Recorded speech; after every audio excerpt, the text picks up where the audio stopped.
Mga bro, astig na balita na naman ito mula sa battlefield. Ang US-donated Stryker vehicles ay nagpakitang gila sa Ukraine's first operation. Grabe, para kang may superhero sa likod mo, delivering infantry mass with speed and surprise. Yan ang tinatawag na sure pump effect na talagang game changer sa labanan.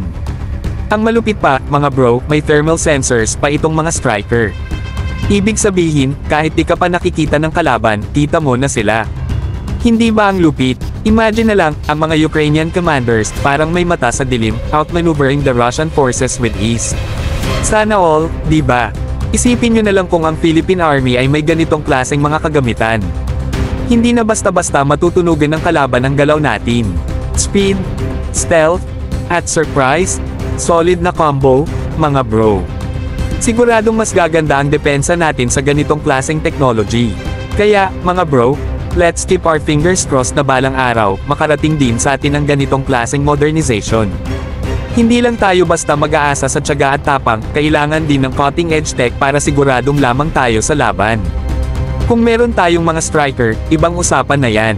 Makakagawa tayo ng mga moves na hindi inaasahan ng kalaban, na siyang magbibigay ng upper hand sa kahit anong sitwasyon. Panalo tayo, mga bro, at ito ang klase ng equipment na magbibigay ng tunay na kalakasan at kapanatagan para sa ating bayan.